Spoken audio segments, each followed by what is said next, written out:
Morning బ్రేక్ఫాస్ట్కి కానీ, మధ్యాహ్నం లంచ్ కానీ, రాత్రికి డిన్నర్కి కానీ 3 సార్లు సర్వ్ చేయాలి. చాలా క్లియర్గా పెట్టుకున్నాం. ఒకే ఆదేశం ఇచ్చాను, లాస్ట్ మైల్లో ఉండే లాస్ట్ పర్సన్కి ఇది చేరాలి. ఏ విధంగా చేరేస్తారో నాకు అనవసరం. ఆర్గ్యుమెంట్స్ లేవు. No question of tolerance also. It is an emergency. ఒక ఎమర్జెన్సీ వచ్చినప్పుడు ప్రతి ఒక్క అధికారి కూడా సర్వశక్తులు ఒడ్డి అవసరమైతే మేము చెప్పిన దాంట్లో ఏమైనా డెఫిషియన్సీస్ ఉంటే పెంచుకోండి. మీకు డిపార్ట్మెంట్స్ ఉన్నాయి, ఎగ్జిస్టింగ్ ఉండే డిపార్ట్మెంట్స్ ఉన్నాయి, పూర్తిగా సహకరిస్తారు. నాకు కావాల్సింది లాస్ట్ మెయిల్లో డెలివరీ జరిగి తీరాలి. 2 రోజుల నుంచి ఇబ్బందిలో ఉండే ప్రజలు ఇంకా కూడా ఇబ్బంది పడడానికి వీలు లేదు. అది చాలా స్పష్టంగా ఆదేశాలు ఇచ్చా. ఇంకా ఆదేశాలను అమలు చేయకపోతే చాలా కఠినంగా కూడా వ్యవహరిస్తా. ఆ విషయం కూడా చెప్తున్నా. నేను అందుకే చాలా క్లియర్గా హైరార్కీ ఇచ్చాం. టెక్నాలజీ కూడా మైన్యూట్ డీటెయిల్స్ వర్కౌట్ చేసాం. ఆ విషయం కూడా మీకు చెప్పాలి. ఎందుకంటే సింగ్ నగర్కి అన్ని వెహికల్స్ వస్తే అక్కడ అందరూ రావడం, పెద్ద ఎత్తున అక్కడి నుంచి కిందికి పోనీయకుండా చేసే పరిస్థితి వచ్చారు. సింగ్ నగర్లో ఉండే అందరినీ కోరుతున్నా, ఎవరు అక్కడ సమావేశం కావద్దండి. వెహికల్ వస్తే మీ డివిజన్కి, మీ సచివాలయం ఏరియాకి వస్తాయి, అక్కడనే డిస్ట్రిబ్యూట్ చేస్తాం తప్ప ఇక్కడ డిస్ట్రిబ్యూషన్ కూడా ఆపేయమని చెప్పాను. అది కూడా చాలా స్పష్టమైన ఆదేశాలు ఇచ్చాం. ప్రతి ఒక్క వెహికల్లో ఎవరైతే ఒక అక్టోపస్ కానిస్టేబుల్ని, ఒక గ్రే హౌండ్స్ని, ఏపీఎస్సీ స్టాఫ్ని పెట్టాం డెలివరీ ఇవ్వడానికి. వాళ్ళు తీసుకొస్తారు ఇవన్నీ. ఎక్కడన్నా ఇవన్నీ చేయకపోతే పోలీస్ ఆఫీసర్లు కూడా చాలా క్లియర్గా చెప్తున్న, హైరార్కీ కూడా మోస్ట్ డిసిప్లిన్ ఫోర్స్ వచ్చి police. Be discipline. Law and order maintain చేసే బాధ్యత మీది. లా అండ్ ఆర్డర్ మెయింటైన్ చేయకపోతే నష్టం జరిగేది రిమోట్ ఏరియాలో ఉండే పేదవాడికి జరుగుతుంది. నేను చూశాను, వాళ్ళ బాధలు చూశాను. వాళ్ళ బాధలు చూస్తే వన్ననా తీర్థం ఒకటి కాదు. ఒక తండ్రి భార్యను వదిలిపెట్టి బిడ్డ బతుకు కోసం సేవ్ చేసుకోవాలని వచ్చాడంటే మనం ఊహించుకోవాలి. అదేవిధంగా ముసలి వాళ్ళు, నడవలేని వాళ్ళు నీళ్లలో నడిచొచ్చి బట్టలు లేకుండా వచ్చారంటే వాళ్ళ బాధలు అర్థం చేసుకోవాలి. ప్రతి ఒక్క ఇంటిలో ఈరోజు పాములు వచ్చే పరిస్థితికి వచ్చాయి, తేళ్లు వచ్చే పరిస్థితికి వచ్చాయి. అంటే పై బిల్డింగ్లో ఉండే వాళ్ళకు కూడా ఈ పాములు, తేళ్లు ఇవన్నీ చూస్తామంటే బాధ, భయం ఉంటుంది. ఈ విధంగా ప్రతి ఒక్క కుటుంబానికి ఒక బాధ ఉంది. మానవతా దృక్పథంతో మనం పనిచేయాల్సిన అవసరం ఉంది. అందుకే నేను చాలా క్లియర్గా చెప్తున్నా. నేను ఐవీఆర్ఎస్ కండక్ట్ చేస్తున్నా. ఇంకా కొన్ని ప్రాంతాల్లో ఫుడ్ రీచ్ కాదని వస్తూ ఉంది. ఆ ఐవీఆర్ఎస్ మెసేజెస్ని మళ్ళీ తిరిగి ఆఫీసర్లకు పంపిస్తున్నా. ఏ నెంబర్ నుంచి వచ్చిందో ఆ నెంబర్ కూడా పంపిస్తున్నా. నేను అందుకనే ప్రజలందరికీ అప్పీల్ చేస్తున్నా. నేను పంపించే ఐవీఆర్ఎస్ మీకోసరం పంపిస్తున్నా. మీరు ప్రాపర్గా సమాధానం చెప్పండి. ఇమీడియట్గా మా ఆఫీసర్ని మీ ఇంటికి పంపించే బాధ్యత, మీకు టచ్లోకి వచ్చే బాధ్యత తీసుకుంటా. అదే సమయంలో ఏమాత్రం అవాస్తవాలు చెప్పొద్దండి, వాస్తవాలు చెప్పండి. ఇలాంటి ఒక విపత్కరమైన పరిస్థితిలో ఉండే మనమందరం ఆలోచించాల్సింది, ఎప్పటికప్పుడు మీరు సమాచారం నాకు ఇవ్వగలిగితే ఆ సమాచారాన్ని బేస్ చేసుకుని ఇమ్మీడియట్గా యాక్షన్ తీసుకుంటా. ఇంకా ఎక్కడికక్కడ నేను సర్ప్రైజ్ ఇన్స్పెక్షన్స్ కూడా వెళ్తున్నాను. నేను అందరి అంత చెప్తున్నాను. ఇంతవరకు 2 రోజుల నుంచి చెప్పాం. ఇప్పుడు ఎవ్వరు సరిగా పని చేయలేదు అని కన్ఫర్మేషన్కి వస్తే యాక్షన్స్ తప్ప ఇంకేముండవు. అది యాక్షన్స్ కూడా డ్రాస్టిక్గా ఉంటాయి. దయచేసి అర్థం చేసుకోండి. Rise to the occasion. మానవతా దృక్పథంతో పనిచేయండి. ప్రతి ఒక్కరిని ఆదుకునే బాధ్యత తీసుకుందాం. మళ్ళీ ప్రభుత్వ ఇమేజ్ పెంచుకుందాం. మనం ఉండేది ప్రజల కష్టాల్లో ఉన్నప్పుడు సర్వశక్తులు ఒడ్డి వాళ్ళకి సేవ చేయాల్సిన అవసరం ఉంది. మీనమేషాలు లెక్క చేయడం మాత్రం మంచిది కాదని మరొకసారి విజ్ఞప్తి చేస్తున్నా. రాత్రి ఎవ్రీడే రాత్రి 9 గంటలకు నేను రివ్యూ చేసుకుంటున్నాను. అంతవరకు ఎప్పటికప్పుడు రియల్ టైంలో ఇన్ఫర్మేషన్ పంపిస్తున్నాను కంట్రోల్ రూమ్ నుంచి. ఏదైనా అవసరమైతే ఎక్స్ట్రా ప్రొక్యూర్ చేయడానికి కూడా ఏమీ అనకాడం.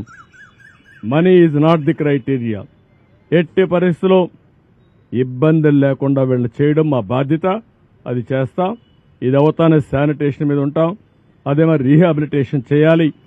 ఈ 2-3 రోజుల్లో ఇవన్నీ కంప్లీట్ చేస్తాం. ప్రజలకు కూడా కోరుతున్నాం, సంయమనం పాటించండి. ఒక అర్ధ గంట ఆలస్యం అవుతుందని ఆవేశంగా వస్తే అది 4 గంటలు కావచ్చు, 5 గంటలు కావచ్చు, మొత్తం వ్యవస్థ కొలాప్స్ అయితే కయాస్ వచ్చే పరిస్థితి వస్తుంది. ఈ విషయం కూడా మీరు అర్థం చేసుకోమని కోరుతున్నా.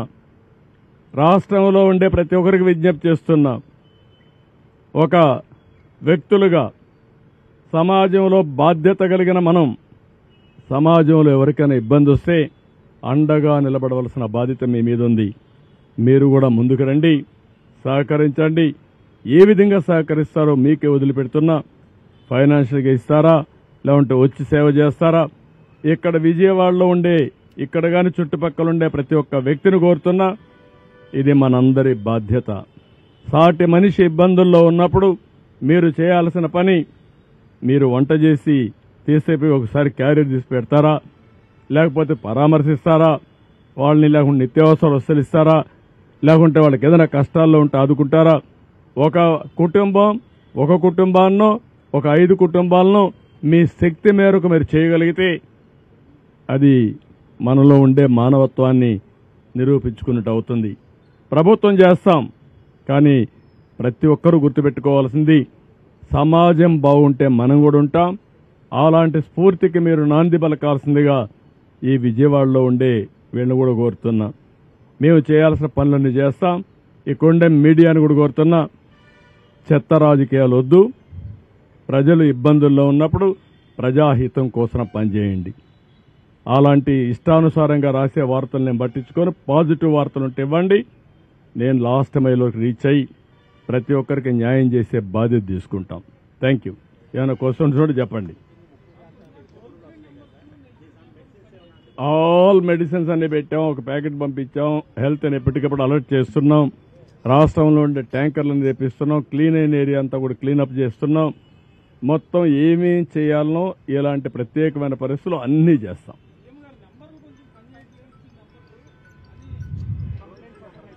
ఓకే, ఆ 2 నెంబర్లు ఇచ్చాను. ఒకవేళ అవసరమైతే ఇంకొక నెంబర్ కూడా ఇస్తాను. నేను వేరే కంట్రోల్ రూమ్ పెడతాం. మొత్తం వ్యవస్థ పెరాలసిస్ వచ్చింది. 5 సంవత్సరాలు పనిచేయడం మానేశారు. నేను ఇంకా ఏం చేయాలో నాకు కూడా తెలియని పరిస్థితికి వచ్చా ఇప్పుడు. అందుకే ఇప్పుడు ఒక ఆఫీసర్ సస్పెండ్ చేశారు. జక్కంపూడిలో ఒక ఆఫీసరు సరిగా తీసుకపోతే మార్నింగ్ అప్పుడే సస్పెన్షన్ అయింది. ఎక్స్ప్లెనేషన్ కాల్ ఫార్ చేశాను. ఇంకెవరిని నేను ఉపేక్షించను. మంత్రులు కూడా సరిగా చెప్పది చేసిన పని చేయకపోతే వాళ్ళ పైన కూడా చర్యలు తీసుకుంటా. ఎవరని నాకు అవసరం.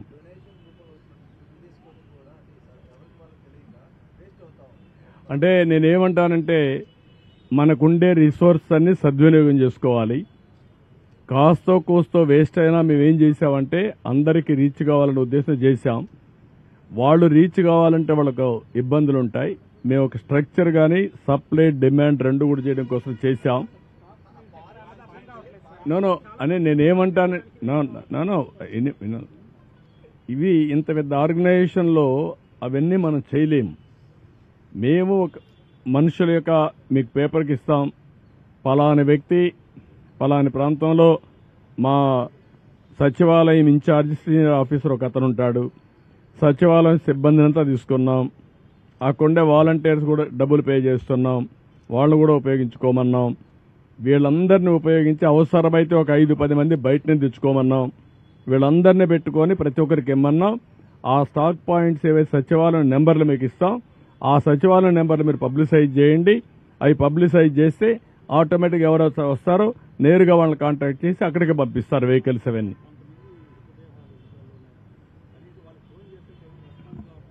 నేను అనేది మానవతా దృక్పథంతో ఆలోచించమంటున్నాను.